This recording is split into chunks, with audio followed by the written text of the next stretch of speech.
And it's an outgrowth of, what Weaver was trying to tell John in the first episode, that you choose your family. Whether it's by series or DNA or friendship or whatever, you choose the people that you elect to call family. Because just because you're a blood relation doesn't mean that you're not going to estrange yourself from people. And just because somebody is a blood relation doesn't mean that they're necessarily the best people for you to be around. You might find out with your friends or your coworkers or whatever. So you never know where that link's going to come from. So if, like, Weaver and Allison bond, what does that mean? Especially if Allison doesn't know that Weaver is a Terminator. And especially since Allison is bonded so closely with John. And John is bonded so much, apparently, with Cameron. And Cameron with John. And, of course, John seems to be bonding a little bit with Allison and maybe even Alex. And, of course, Alex has this bond with Cameron as well as John. And so you kind of see the web that I've been weaving throughout all of these episodes, slowly. Not that slow, it's only been 9 episodes, but I've done it as slowly as I could. Everybody has vested interests in other people. All of our main characters. Nobody is alone. One of the writers of Casablanca said that whenever a studio executive would call him into his office and said, "What is the theme of this script?"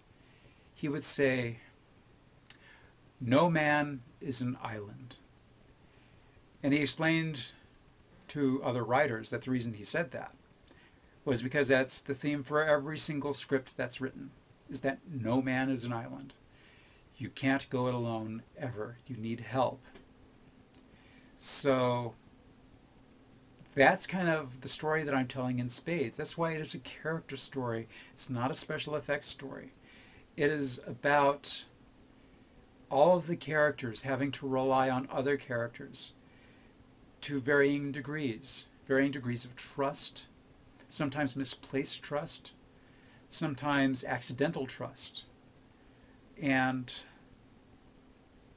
it's how all of these things play out given the circumstances they find themselves in.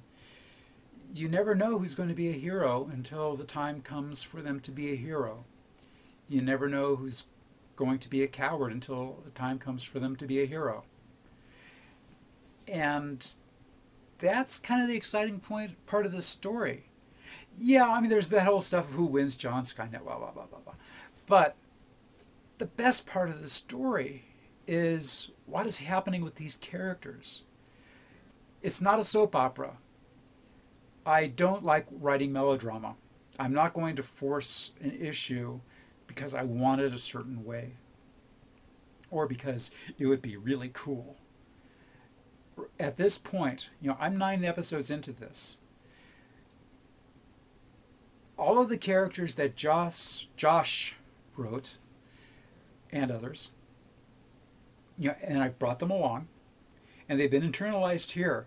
But now they've kind of muddled up with how I think of them, and more importantly, how they've developed themselves through the scripts. Because frankly, they're kind of doing what they want to do. I'm not a big factor in that anymore. I don't force my characters to act out of character. They do what they do. It gets harder as I'm jumping them through time, but I've gotten used to that at this point. So there's no soap opera. This is just them being them. In a dramatic way, not a melodramatic way. And there is a big difference between the two, because you can have characters go along in a realistic way, but that's boring. A lot of filmmakers do that, and you tend to get a lot of plotting, slow character development. I don't have time for plotting slow character development. I need character development that kind of whizzes along at a pretty good clip. but not so fast that you feel terribly jarred by it. I mean, some things are going to seem odd because we've skipped over a hunk of time. But from the character's point of view, they are still being true to themselves. John's still going to be John, fundamentally. He can't be anybody else. Allison is still going to be Allison, hopefully. Allison has been darker for the last few episodes. I try to lighten her up a little bit in this one, the gun in the mess hall notwithstanding. Because fundamentally, Allison has two aspects to her personality. One is the dark, Terminator-like human that she's had to become. And the other one is still the teenage girl that has a sense of whimsy that is fundamentally who she is, that got broken. She doesn't think it's broken. She just thinks it's dented. And that's okay. She's still able to function. We think. But everybody is still fundamentally their characters. Now, the robots themselves, they change in an entirely different way. And they are interesting for me because they don't think like humans. I've had to consider, how do their AIs evolve? How do they adapt to their situations? And as a result, how do they adapt to sudden change? How do they adapt to slow change? And you have to realize that they don't think like computers. And that's a crucial thing to remember. These are not von Neumann computers. These do not run instructions in series. They do not run them in pseudo-parallel. And they don't really do a lot of event-based programming or anything like that. They are truly parallel. They have machine equivalents of organic brains. Cameron's is different from